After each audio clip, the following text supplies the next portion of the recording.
I almost got us up to 100 followers on Insta. Let's go. Don't put That's this on the exciting. episode though, because I'm trying to like keep it organic, you know? Wanna make that paper, wanna make that dough. This is the affiliate marketing show.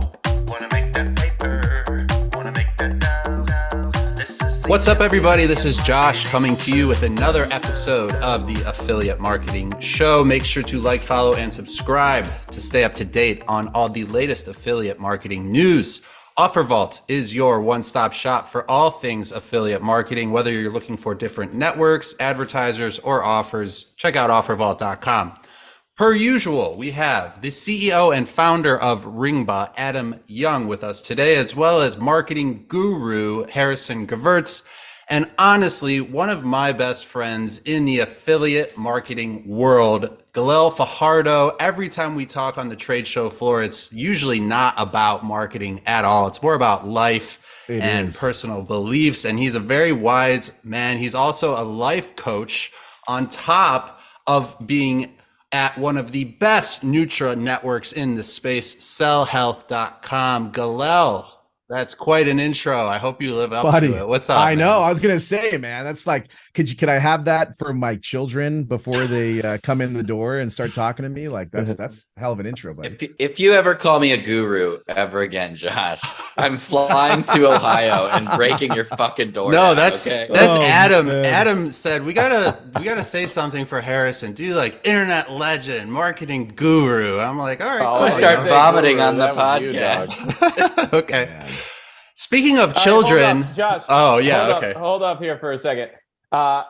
You did not prep us and let us know that Galal was a life coach, and so wanna I touch prefer on the that. term performance coach versus life coach. Okay, well, There is a distinction, but it's close enough.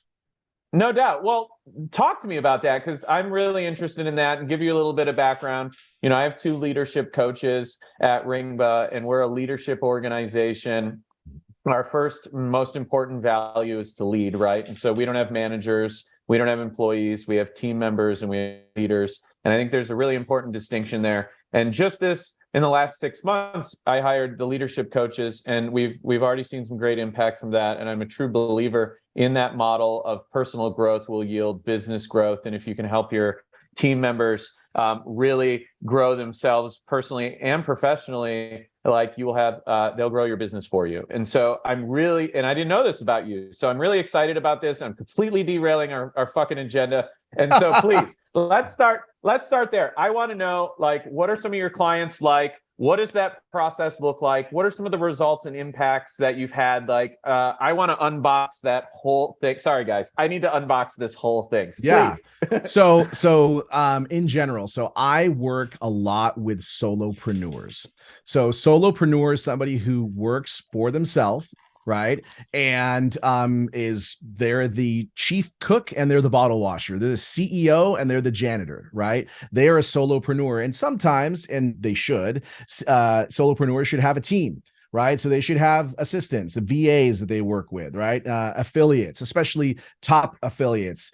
They're sitting here doing stuff like posting content themselves. I'm going, guys, what are you doing, right? So a lot of my job as the director at SellHealth is every affiliate in the program, I consider myself as their affiliate manager, even though an affiliate manager is assigned to them. It's like, they're still my affiliate. I still have a relationship. And so a lot of the work I do is helping people with systems and create systems.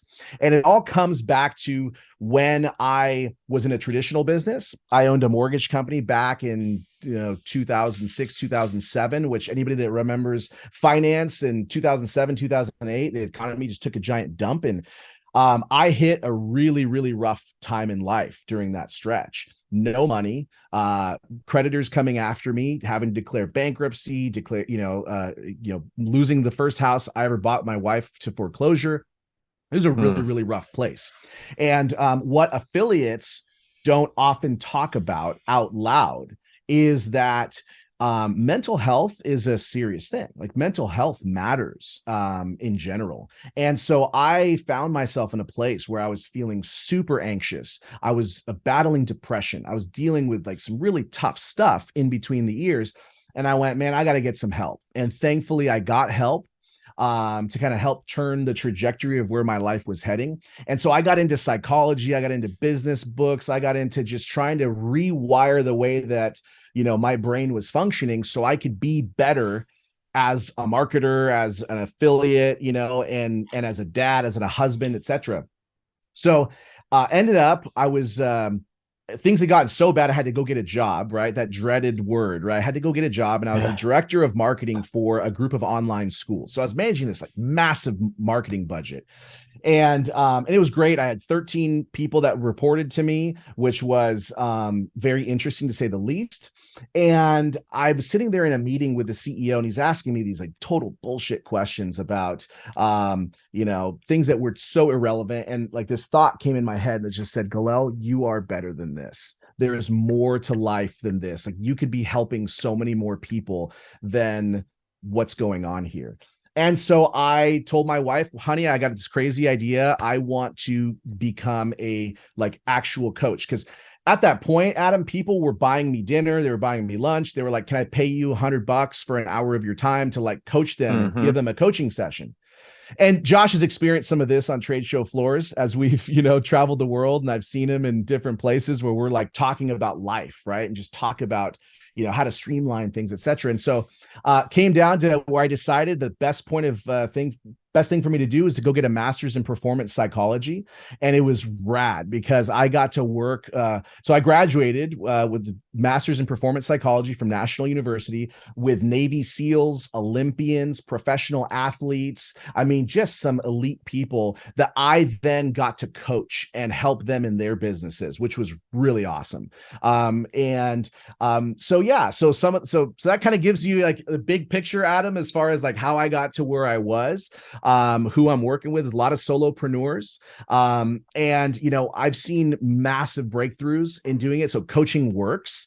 So if people are on the fence about getting a coach, getting a mentor, or just getting advice from an outside perspective, it works because we are so deep in the weeds in our businesses that having that outside perspective is so helpful to just talk you off the ledge some days, right? Like Google bans 10 of your accounts in one day. Shit, what am I going to do with my business, right? Facebook accounts banned left and right. Can't get a campaign running, right? You name it, right? Mids, if you're an offer owner, your mids get shut down, right?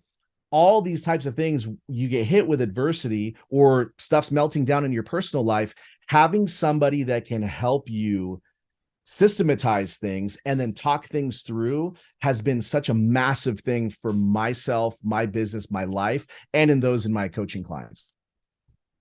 I completely agree with that. And, as someone who's been working with a coach, what I find is that they help me go from great to exceptional, or help me break barriers to get where I need to go, right? And so I talk to, Harrison all the time. I try to avoid Josh. It's not that helpful. But, I talk to No, he doesn't try to avoid me. He just avoids me. Like that's pretty much how it goes. Yeah. Well, there's some Skype groups where it's like Josh. If anyone knows me, I'm a very thorough person. I'm working on it every day. Galel, he'll be You are helping a very me. thorough person. He'll be helping me in the future. thorough. Yeah, better more thorough than not thorough enough. That's my life motto. Anyways, go ahead. What were you saying, Adam?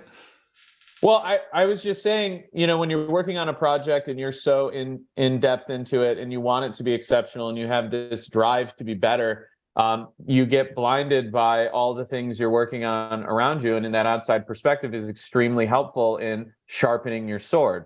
And I have found that even when I think I do something really great, my leadership coaches, for instance, they know that exceptional is the only acceptable outcome for me. And so they will just grind at these little details, and they will push me to the point of frustration. And I don't know if that's everybody's experience. I'm a rare bird, but I see the results that come from that, and I'm really grateful for them. And so I think it's super cool that you do this. And I do have a question for you, and I feel like I already know the answer, but I want to ask it. When you work with affiliates and you're coaching, like, do you see that as like your competitive edge with an affiliate where you can help them break through and get creative and remove mental blocks to like really focus on the results that you as a company want? Absolutely. 100%, so and one of the things that I often joke that, like, SellHealth got a like 2-for-1 deals. Like, yes, I've got affiliate marketing experience. I know, I can read stats and look at stats and help you optimize campaigns all day long. But with a lot of the affiliates that I work with, especially those high producing affiliates, helping them build those systems in place is one of the key things. Now, and then I actually have coaching clients that are affiliates. Okay. But there's a lot more dealing with the systems in their life. It's less the mechanics of affiliate marketing as it is, hey, I need you to help me as a CEO. Right. I've built a team around me and these systems are inefficient. So how do I make these systems better so that I can make more money, but also really work less? And so that's one of the values that I've really been pushed by. One of my mentors, Craig Valentine, he owns earlytorise.com, and Early to Rise has been a huge influence for me in getting me to think about working less hours and really kind of building my business around my life versus the other way around. Because for a long time, my wife and my kids were getting the scraps. They were getting the leftover energy that I had. And I finally reached a point where I was like, this isn't how I want to live my life. I'm going to be here on this earth for a finite amount of time. And the money is one thing, but the memories that we can create is a whole other. So we've really kind of shifted our lifestyle accordingly to those principles. It prevents burnout too. If your life revolves around your business as opposed to your business revolving around your life, it can be really problematic for those that are especially working on something where they don't have a clear mission and values that fulfills them personally, like selling health products or whatever. Like, affiliates like money, but if money is the justification for what they're doing, that's a recipe for burnout. Yes.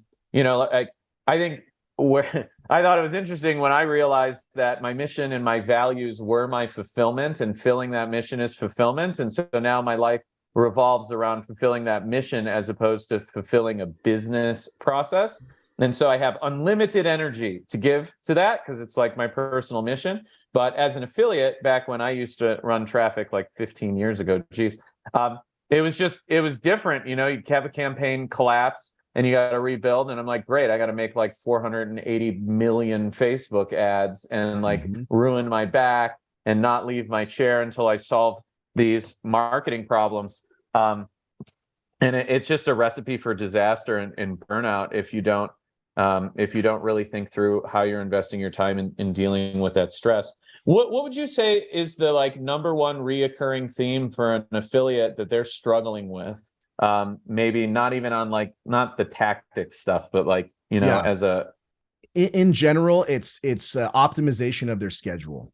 And so that coincides with energy optimization, right? So for example, affiliates, I find I ask them, what's your daily schedule like? And they're like, well, it varies from day to day. I'm like, well, okay, let's start with what time do you wake up? I don't know. Right. That's kind of like, yeah, we need to optimize that, right? We need to optimize.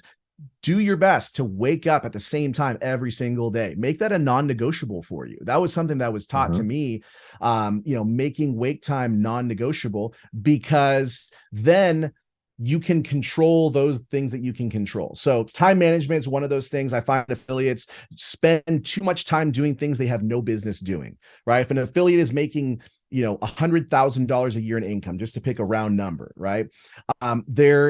They should not be doing tasks that are $10 an hour tasks. So I'll ask them, why don't you have a VA who's doing X, Y, and Z, right? And so once you do that and you can stop doing these low income tasks and pass them off to somebody else who would love to do those things instead, now that frees you up to do more of the things that are actually going to move the needle. Should I jump back in as the host here? Okay, cool. I'm like you're still the host right for now. now. I'm still the host. Galal is actually the new host of the affiliate marketing show, Well, right? Galel, I wanted to say thank you for having me on your show today. I really appreciate it. I'm ready to run through a brick wall right now. I feel like you're dropping knowledge bombs on people Yeah, watching H this and Josh, episode. get in here, guys, because otherwise it's going to be the Adam and Galal show on leadership No, and I'm coaching actually, for the next 45 I'm actually minutes. about to get in here. Harrison messaged me not long ago. He said, "Hey man, asking for a friend, but do you think Galel can give us some information on dick pills?" And I was like, "Yeah, dude, of course, bro." So You Galel should see asking my office, man. I got dick pills all over the place. well, yeah, that's why I wanted to talk about it. I'm asking for Harrison, who's asking for a friend, I guess. I don't Sure. know. But I know with Valentine's Day coming up, I was just genuinely curious, what does Yeah. your business look like, and how does that holiday, if you want to call it that, how does it change the brands that you work with in terms of sales and from a numbers perspective? Yeah. So one thing that's unique about SellHealth is that we own every offer that we have affiliates promote. That's very different, right? So we're not an affiliate network, so to speak. We're an affiliate program. Leading Edge And you're an Health is advertiser directly. Yeah. exactly. Yeah. Leading Edge Health, we formulate these unique formulations. We have them made in labs here in the United States, and then SellHealth promotes those through the affiliate channel. Right. And so does Valentine's Day have an impact on, say, mail enhancement sales traffic? Yes, there's a bump up in that, because I think it's a lack of consumer awareness. Okay. And I'll tell you, and I'll clarify what that means. I think I'm under the impression, based on searches that we see, questions that we see asked, that the average consumer thinks that by taking a male enhancement supplement is going to create an instant result that they'll be able to use on February 14th when they go to enjoy time with their loved one. Right. And that's not the way a male enhancement supplement works. That's not how any supplements really are designed to work. Supplements are designed to be taken every single day so that you can build this up in your system. And it takes a good amount of time to actually do it. So I'll use, for example, and I'm going to shamefully plug, we have 3 offers that what makes this very unique is we have spent hundreds of thousands of dollars running clinical tests on these supplements because we care about making supplements that actually work for people. We're not selling sawdust pills here, right? Hold on a second. Let's unpack that a little bit. Walk us and the listeners through kind of what the clinical testing process is and what it means and why it makes a product different or better.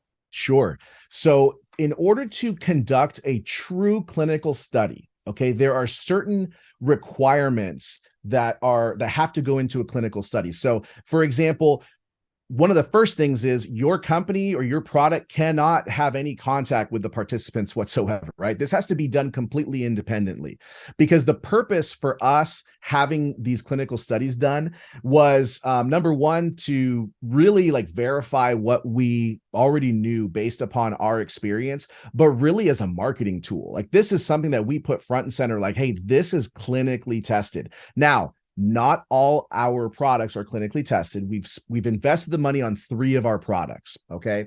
And so with VigRx Plus, this has been the longest standing male enhancement supplement that we've had for ages, right? People who've been longtime affiliates, they know about VigRx Plus, right? And with VigRx Plus, we basically paid a laboratory that's run by doctors, right? Medical professionals that do health screenings on all these people that are applying to join this clinical study. So they get their participants, okay? They screen them, they test them, make sure they're all healthy enough, and then they do a double-blind placebo. That's what we asked for, was a double-blind placebo, which means that neither the tester nor the person who is the clinical study participant knows whether they're taking the active VigRx Plus or they're just taking a sugar pill or a placebo pill, right? And so they follow this over a course of several weeks, and they do interviews with the participants to see if they're seeing results. And the results of VigRx Plus were actually pretty phenomenal, to the point where, we put this front and center, right? With we did an 84-day participant with men, and there was a 71.43% increase in sexual satisfaction, right? This is like the actual doctors are noting here, right? 47% increase in overall sex drive and desire, 62.82% increase in ability for a man to maintain an erection, right? This is like how detailed they got in, right? 61% increase in overall sexual desire, like just like actual numbers that came from this study over 84 days. And that was just one of the products that we did it on. So for affiliates out there that are listening to this, I found this fascinating. Listening to you, simply transcribing what you just said and diving into that clinical study is the marketing. Like, not, hey, we did a clinical study on this, but literally the transcript of what you just said is the most powerful marketing that an affiliate could use to promote one of these products. Doesn't need to be a shitty fake celebrity blog. It needs to be actual results communicated in such a way that tells a consumer what they're going to get and why it's important to them to solve this problem that they have. And I think that is a really big distinction between a long-term sustainable campaign and one that's going to disappear, get you banned at an advertiser. And so, you know, to your point here, like if I were running this campaign, I literally would take this podcast, I'd cut your section, I'd transcribe it, and then I would work that into my ad copy and my story to actually produce sales. And so, you know, I think there's a lot of creativity in the affiliate industry, but instead of looking at actual information that they can weave into a story that gets a result for somebody, they're looking for the easy way out. And the fun they're looking for is, the aggressive way, like just the quick, easy buck, and it doesn't work. You get those high chargeback rates, you get those refunds, and no one wants to work with you. You nailed it, Harrison. That it's that quick, short-term thinking versus a long-term mindset, right? Like for us as a company, we knew these clinical studies were going to be great for, you know, to put on the landing page and talk about how it's clinically studied. But the long-term play in getting this was the fact that now the BMC Complementary and Alternative Medicine Medical Journal has published about VigRx Plus's formula.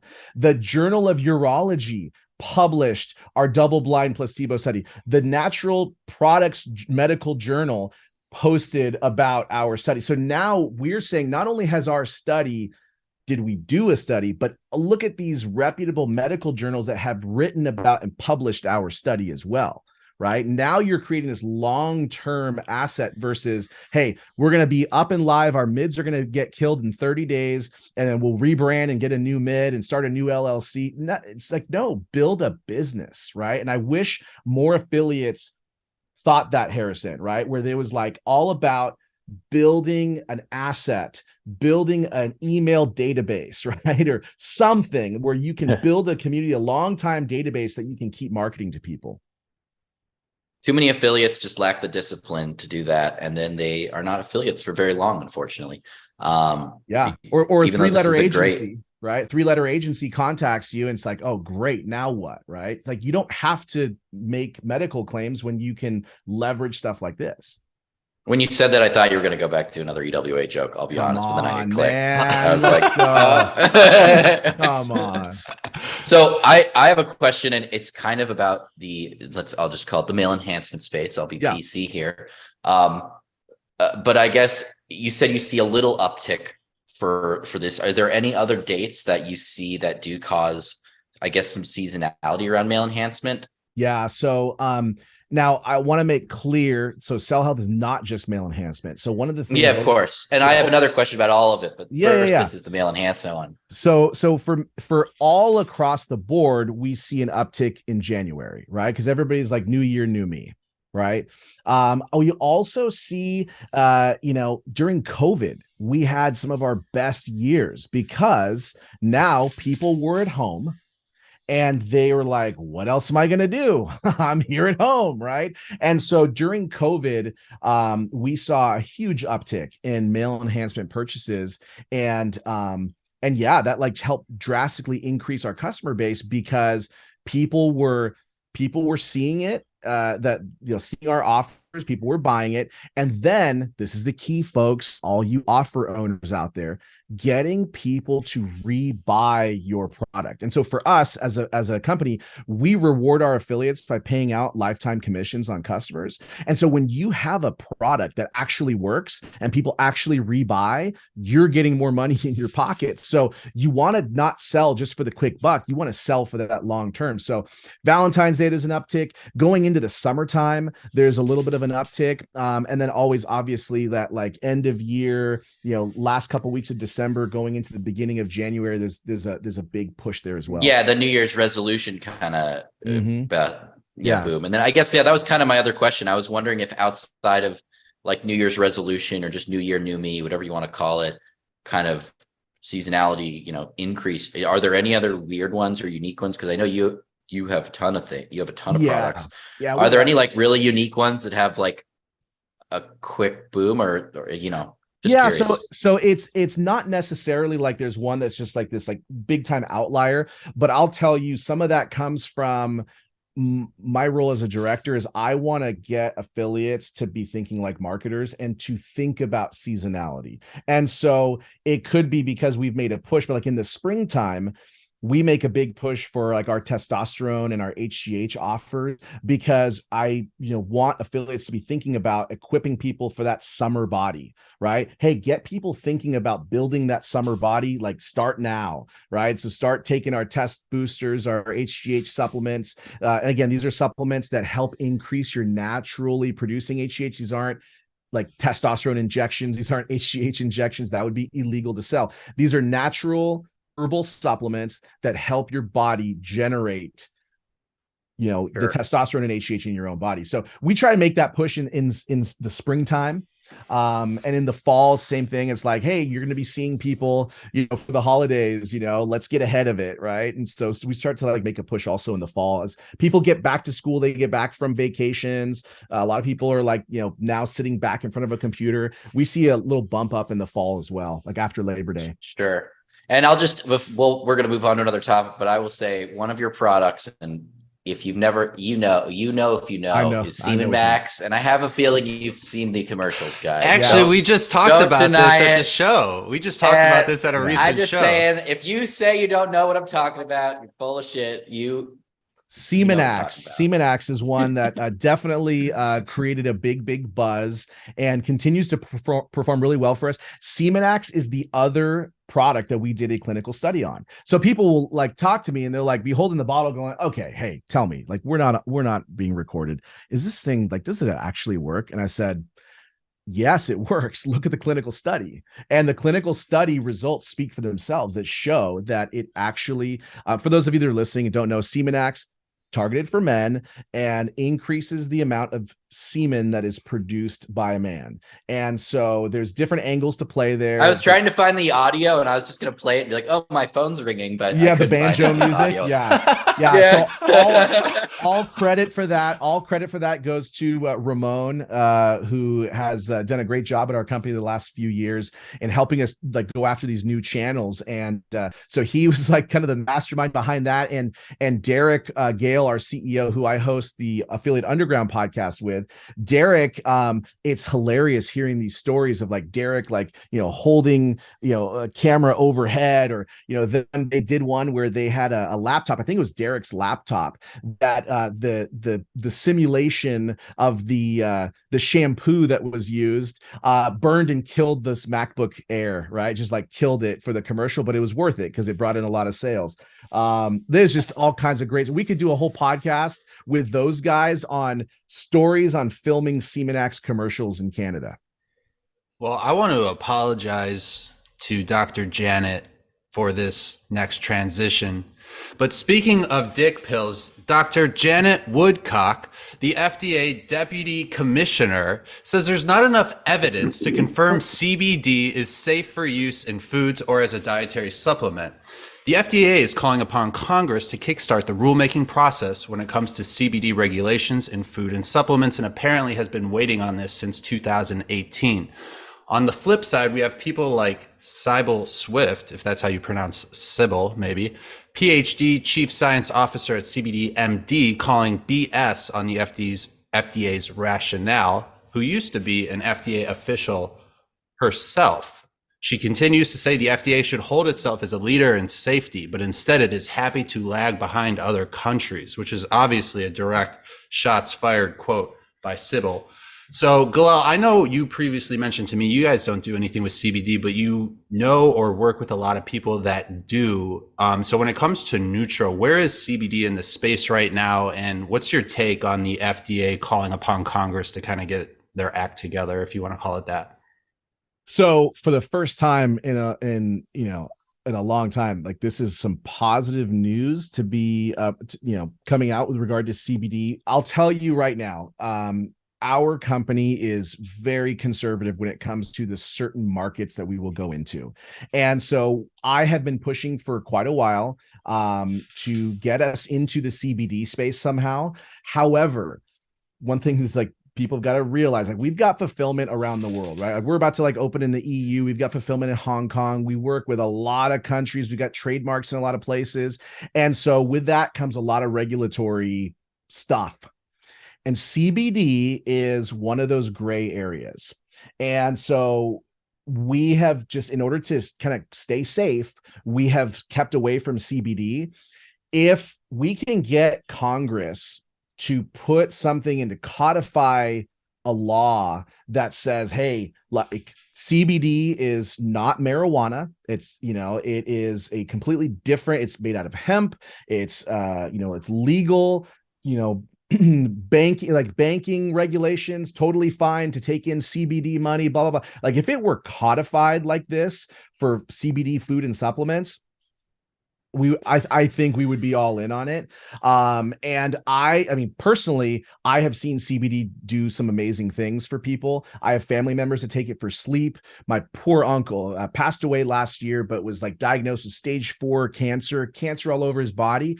CBD, the CBD that I got from CBD Pure, which I was an affiliate for before I ever was working for SellHealth, he would take those drops and it eased his actual pain from chemotherapy. Like, I have seen the benefit. So I would love to see a pathway for CBD to just be get the government's blessing in the US so that we can sell it and there's no gray area, because there's still some red tape and still some difficulties there. I just wanted to jump in 2 things. Firstly, John, at least my perception of the article is a little bit different. The FDA does not have their shit together. So brands are essentially throwing dollars and lobbyist time at pushing Congress to push them because the FDA has done nothing. I guess here's what my notes say. Do consumers even care? At this point, you can go into any supermarket, you can go to a health store, you can go to a gas station and buy some CBD, although I wouldn't attest to the quality of gas station CBD. And, my overall my mindset was 5 years ago, let's just say that affiliates were extremely small-minded in terms of their marketing with CBD. And I saw athletes say, landing pages with athletes saying it cured everything, or it cured this, it cured my cancer, cured that, extremely aggressive false claims. It was snake oil. And I feel like the marketing has been toned down substantially. I haven't seen that level of aggressive advertising on the CBD world in a while. And I think it's gone, at least the consumer perception has gone from being snake oil to being seen as a beneficial product that can help people. So I think it's headed in the right direction, even though the FDA is just not really, they technically don't regulate most supplements. They kind of leave it out. They kind of ignore that sector. And it seems like eventually they're going to be forced to if Congress, pushes them. But I don't think it really is going to change anything, because if you want to go buy CBD, you can buy it anywhere now. There's CBD stores here, Yeah, I was surprised that this was even a thing. I thought CBD was much more established than this with its shit figured out to say. So when I read this, I was like, oh, this is surprising to me. Well, there's no I think uniform it is, standards. There's no uniform standards. That's, I think, the problem. Yeah, and Josh, it is ubiquitous. I think that's the point. You're like, what? We're still talking about CBD? Like, it's available everywhere. In fact, it's so ubiquitous, to Harrison's point, the affiliates aren't even running aggressive marketing for it anymore. You don't have to. People are just buying it because they want it. You don't have to convince anyone of anything anymore. It's just like, hey, here's a great CBD brand. I mean, my Exactly. puppy broke its leg, and the veterinarians that we work with, this was, like a year ago, they didn't really want to continuously give the puppy like hardcore pharmaceuticals and painkillers. And so one way to calm the puppy down so it didn't continue to hurt itself with the broken leg was to give it CBD. And the veterinarians were literally like, this is a great solution to the problem. Just give them CBD. The dog loves it, and it'll just help them remain calm so they don't continue to injure themselves. I think we're like literally at a point where not only humans are consuming it, we're giving it to our pets. It's available everywhere. I feel like the FDA, I feel like this conversation with the FDA is like, we've already decided as a society that this is acceptable. There's no like CBD death class action tort case out there. Like, it's not, it's not really a problem. And so I really wish that the government and the FDA would just simply like make a ruling on this and Get just their make it act clear to together. consumers. Yeah, exactly. It's a common theme on this show: government bureaucracy not getting anything done except collecting a paycheck and doing a shitty job. Huh. It goes back to that, right? It's like don't expect the government to come help you, right? And that's the frustrating thing, at least like doing business in the United States, is that there are too many unanswered questions. Like, that is a fact of the matter when it comes to CBD, right? Is the number of milligrams, and you look at some of the CBD that you buy at, say, the gas station, right? And they may call it one thing, but you look at the label and it's actually, you're not getting a lot of CBD. So there's people who will take like store-bought CBD and it's not as effective because it's not in the quantity it needs to be. But then it also is, how is it processed, right? What did the lab reports look like from the labs that are extracting it? There's certain levels of THC that can't be detected in there.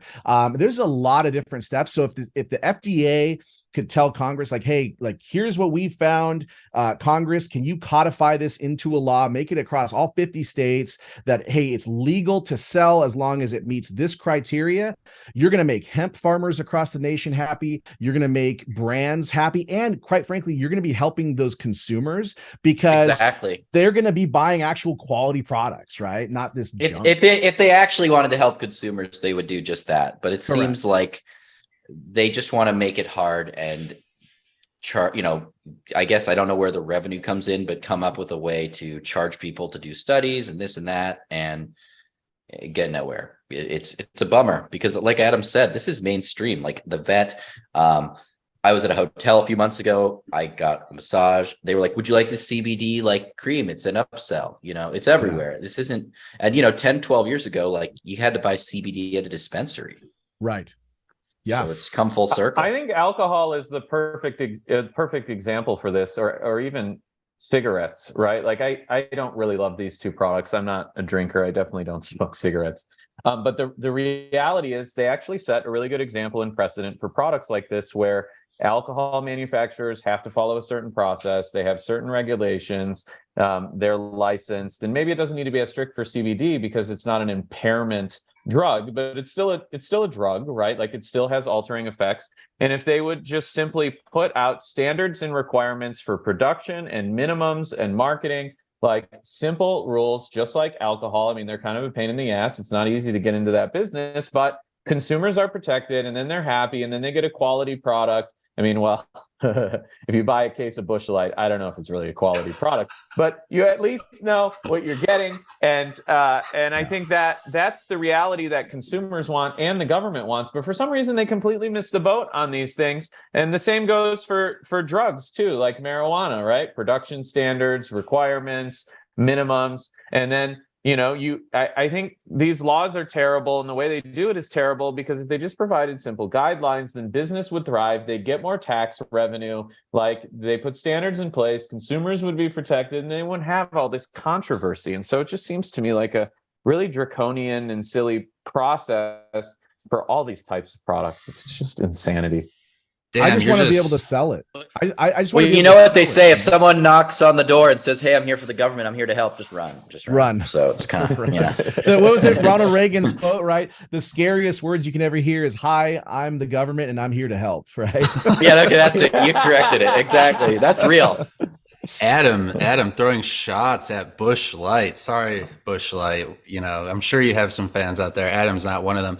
Galel, do you guys only focus on the US market? Are you worldwide? Which kind of leads us into our next topic. But before I get into it, can you let me know, remind me? So our top 5 selling geos in order is like US is number 1, Canada like number 2, and then the rest of the English speaking like big country like UK, Australia, New Zealand, right? And so those are the top ones. But what we're doing right now is we see this massive opportunity, and we saw it with Semenax, right? And seeing where, you know, there's opportunities to get traffic in certain places, and so we're opening up in the massive opportunity. Massive. That's right. Yes. So you said, oh, it's massive. Yeah. You said the EU, right? So we are worldwide. So we are worldwide, but based on each country's regulation, there are certain countries that can't buy certain products. So for example, like VigRx Plus that's sold to the UK is actually a VigRx UK version that the person actually gets because of the ingredients. So it varies by country, but we are worldwide. We've got EU that's opening up because the European Union is this whole other beast, and so we are at the final regulatory hurdle. We've already got a warehouse that we've acquired and a call center and stuff. We're just waiting for one last thing for us to be able to start offering to the great customers of the EU. Yeah, I came across an article that was talking about there's a Nutra Boom going on in India right now, and I was going to get your take on it. I know you're not. Sounds like you guys aren't in India, but maybe you should be. As of 2021, India's population is around 1.4 billion. However, their growth is higher than China at an annual rate of 0.8%, 8 times faster than China. Their life expectancy is also 70 years old, and the Nutra industry in India is growing at a rate of 12% per year. The e-commerce is projected to increase from 4% back in 2020 to 8% in 2025, with their top verticals within health and Nutra being beauty from within, which is hair, nail, and skin, as well as sleep and hydration. So what's your experience in the Indian Nutra market, and what's your take on, does this hold water at all, or do you think this is more hype than anything? No, this is not hype. I'm telling you right now that companies are doing themselves a disservice if they choose to ignore India. With a $1.4 billion population, $1.4 billion population of individuals, right? That's a massive opportunity. India, by and large, right, are very highly educated when it comes to technology. And so you're not teaching this population how to use the internet, right? Like these people are getting educated, they're learning, and they're growing, right? So that's a massive thing. So with regard to our company, like we actually have a company in India, and we are currently in the process of going through their regulatory stuff in order to be able to eventually offer our products in India. So that answers that question, Josh.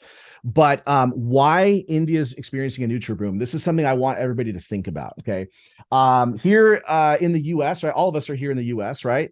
Have you guys ever been to a Target store? Yes, I've been to a Target store. You've been to Target? Okay, I have been to Target. Okay, it's massive. It's massive. It is. And have you ever been to the like health and wellness section of your Target? Sure. No. Lots of supplements and health options. Yes. Is it in your area or just mine that it says Hispanic remedies?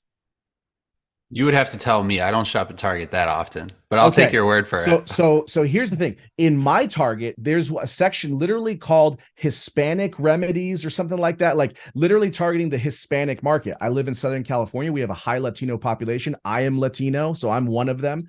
English is my second language. There's populations, Asian populations, of which India falls under an Asian population, the Eastern world, and the Latino world, so like by and large Latinos, from people from Mexico all the way on down south to the southern part of Chile, right? Include all those. huge when it comes to natural health remedies. That's why we talk about Eastern medicine versus Western medicine, right? You go to a doctor in the United States and you're suffering from a headache. Your doctor is going to hand you, take 2 of these and call me in the morning, right? Give you Advil, right? Versus an Eastern philosophy is going to be more so like, hey, Adam, you're coming in complaining of a headache, but let's find out why you have a headache, right? Let's try and go after that root cause.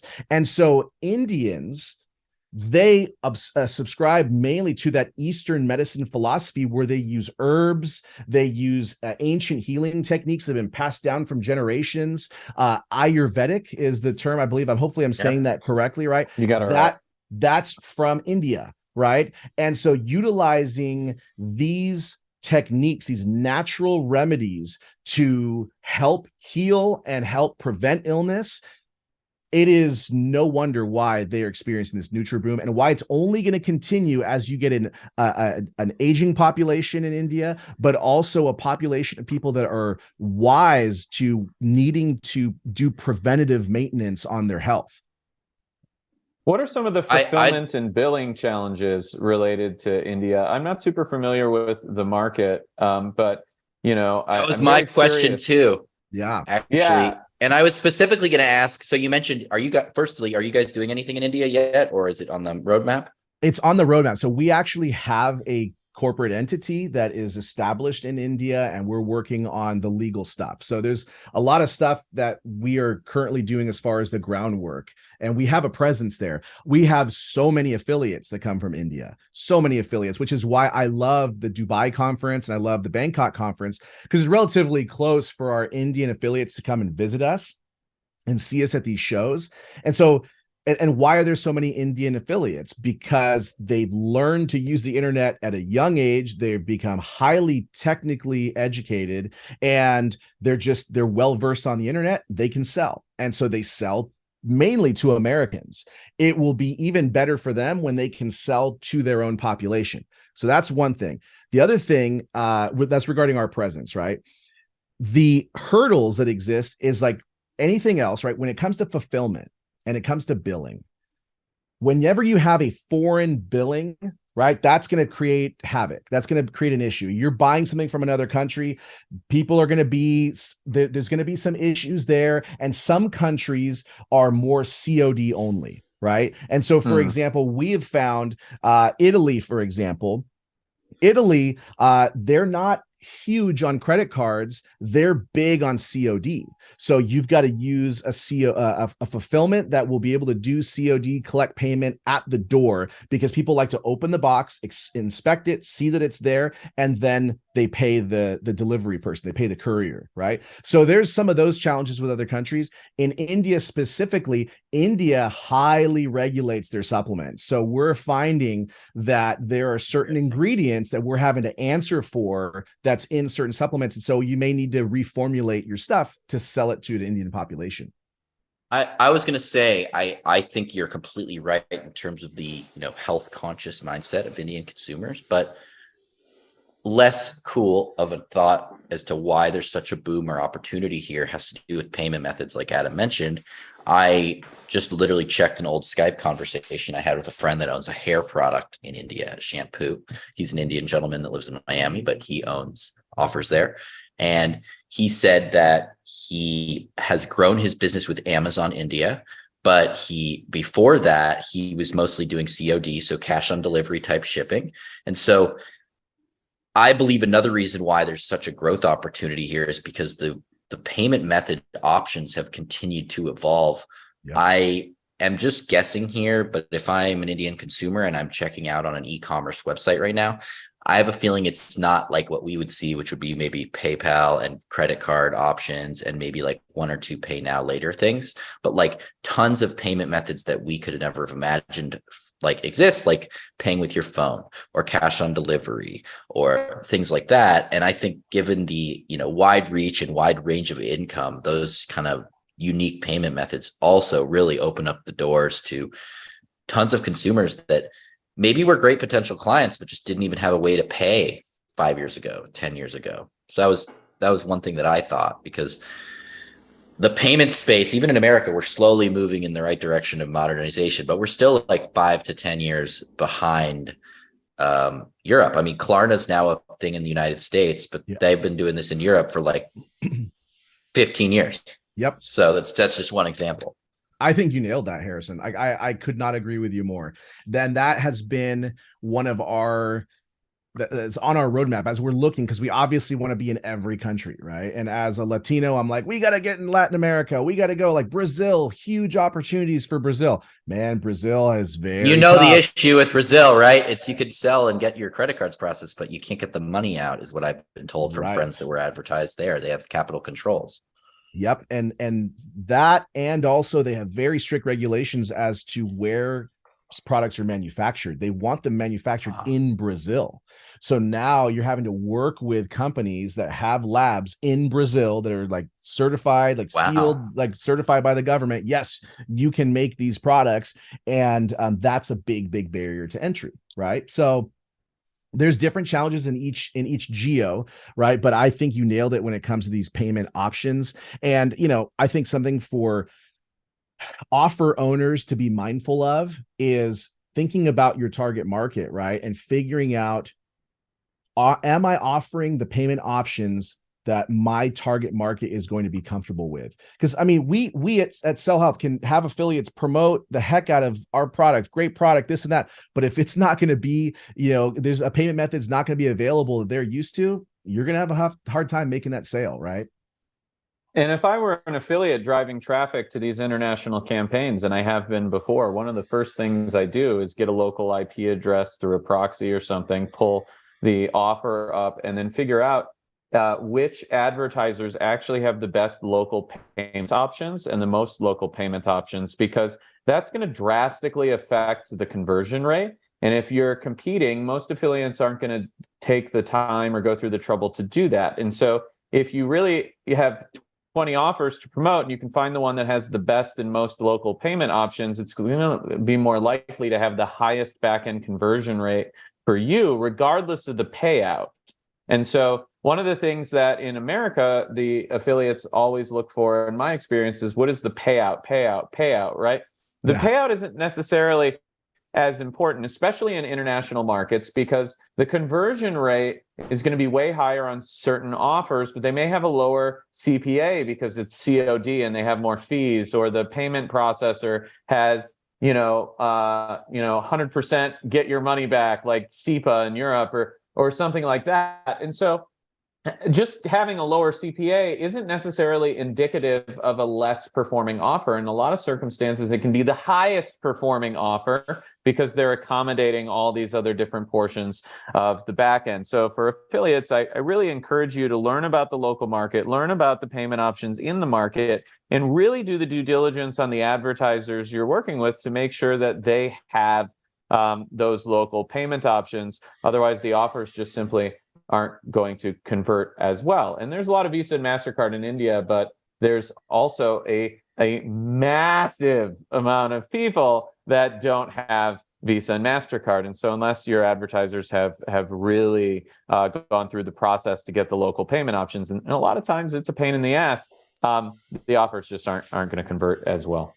Adam, what you just said about going and doing the local IP searching, taking an offer sometimes that has a lower CPA because the offer itself could be better, it directly goes back to what Harrison was talking about towards the beginning of this podcast, which was having that long-term mindset versus that short-term mindset, right? So affiliates, it's all about what's the payout? What's the payout? What's the EPC? Hey, this network shows this EPC and this payout, right? It's like, you've got to take a closer look at the offer. There's a reason the EPC they're showing you is the EPC they're showing you. What they're not telling you is that was one affiliate running XYZ traffic and their landing page is totally non-compliant, which is why they're getting crazy EPCs on the front end. But oh, by the way, there's 75% refunds after they get the product, right? Not all networks will tell you that, right? And so I just tell affiliates, beware of what you're doing, right? Beware of this of this short-term mindset versus a long-term mindset. And I don't mean to say that to be a knock on other networks, because I definitely don't want to do that. We work with a ton of great networks, but there are some networks that will really like kind of exploit that short-term thinking that an affiliate has. And I think if they listen to this show regularly, right, they'll hear that from you guys, that building that long-term mindset so that they can really truly build a business for themselves versus just making a buck today, right? Stop spinning plates, start building. Totally. It's easy. It's not easy, but it's much easier in the long run. It's easier in the long run. Absolutely. Well, it's the same amount of work in the beginning. It's the difference between building an asset and running some traffic. And we'll talk about this a million times over on every single episode we do. I just think affiliates have such potential to be amazing business leaders, but they're not taking the time to really think through what they're doing and, planning for the future. And that one little mindset shift, right? That one little mindset shift is the difference between being an affiliate or running a massive company in the affiliate space. And it's just so important that we continue to talk about it and recognize it. Because I used to be an affiliate, right? Like Harrison used to be an affiliate, and look what I do now. Now I'm a guru. It's different. But Speaking, you know what the fucking shift Josh. was? Sorry, Josh.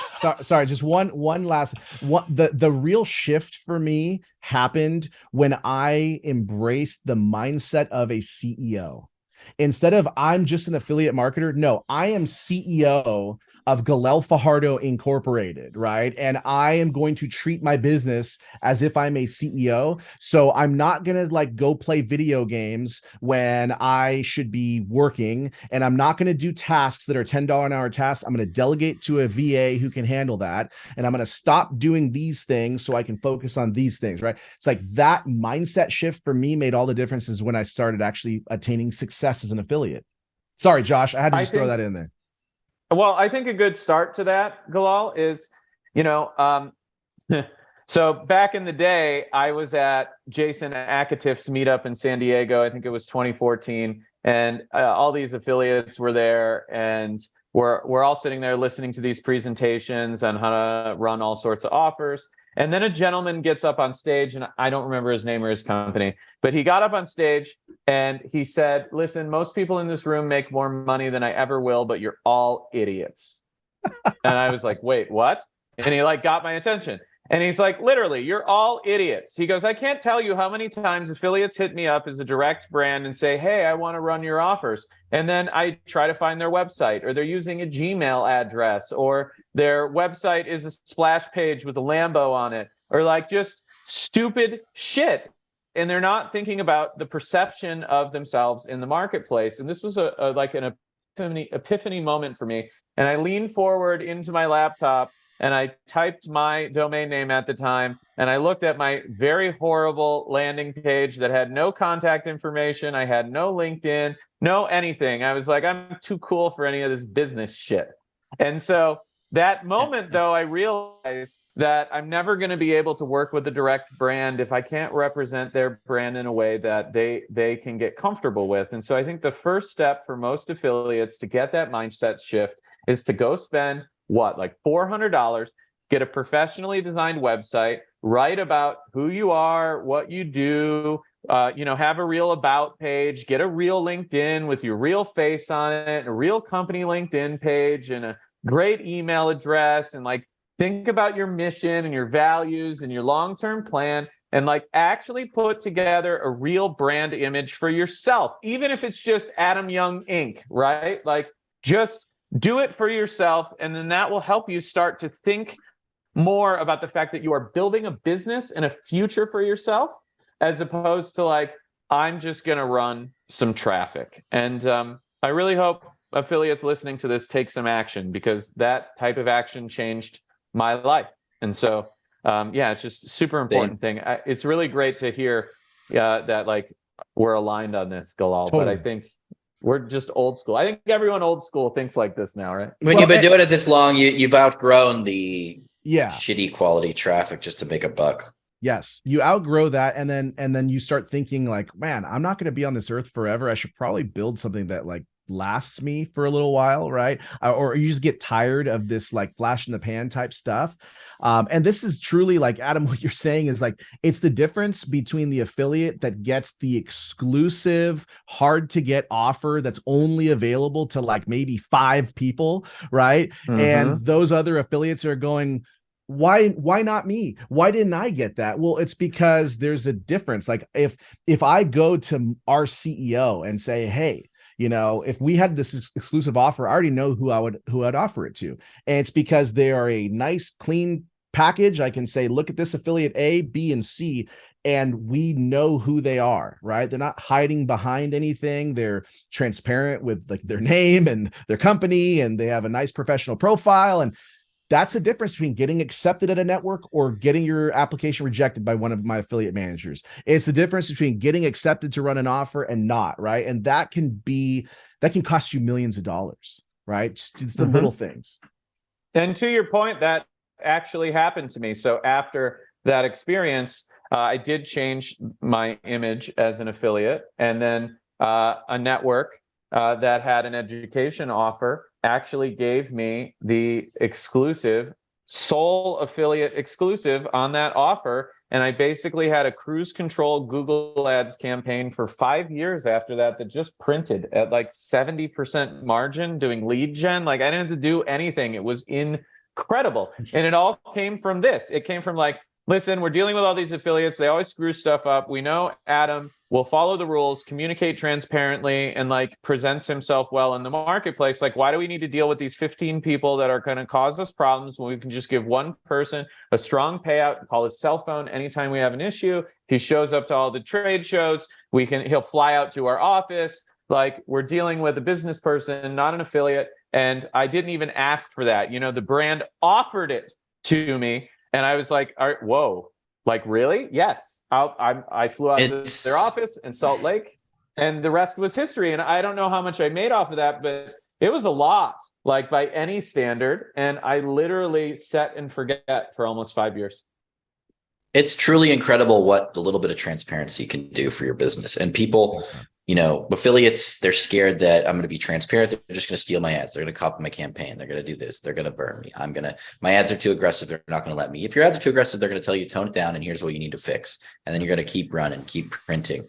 But like, we've gone over it like in a circle 3 times, but we will continue to do this almost every episode. I'm sure if you can learn to be transparent, learn to kind of do the right thing here, you're going to benefit, Yeah. That's and really it's like the key to any relationship is trust, right? And so I'll have affiliates 100%. Who are like super hesitant to tell me, like, I'll tell them like, talk to me about your traffic. And they're like, oh, I'm really hesitant. I said, is it because you're afraid that I'm going to tell somebody else what you're doing? They go, yeah. I said, listen, I'm going to tell you straight up.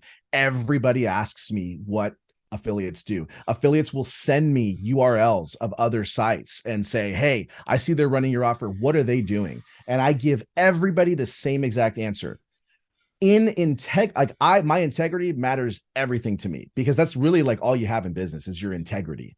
And so for me to tell you what they're doing, when I have learned in building this relationship of trust, I said, do you want me to go then tell them what you're doing based on what you and I are discussing? They're like, well, of course not. And I said, then why would you expect me to share with you what somebody else is doing with their business? And they go, oh, okay. All right, I won't ask.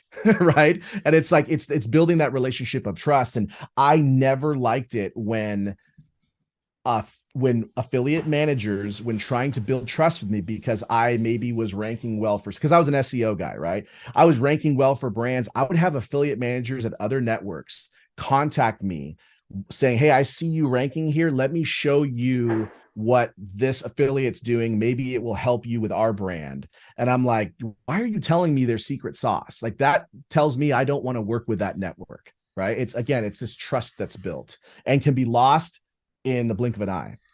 I will say this, there's always that time I've been burned where I show the affiliate network everything, and then 3 days later I see like an ad above my ad with like the same and I'm like, those motherfuckers. So totally, I get both sides. But so do I. And I get the affiliate side too. If you can find the right partner as the affiliate, you wouldn't worry about that. Yeah.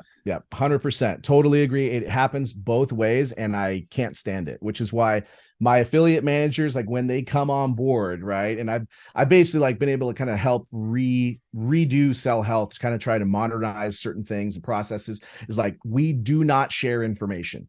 Our information that we get with affiliates, it is stays confidential, and we do not share what other affiliates are doing. We just don't do that. We don't play that game. Galel, you know it's a good episode when we don't even get to all of our conversation topics. You killed it, man. We appreciate you for being on the show. We will definitely be having you back. You were a 10 out of 10. Host. Guest host. Yes. You know, it's too bad. Our next topic was ChatGPT and Google, and I was going to make a joke about how you guys are going to now have two options in terms of choosing how you want to replace me with AI, but we'll ask both of them and ponder.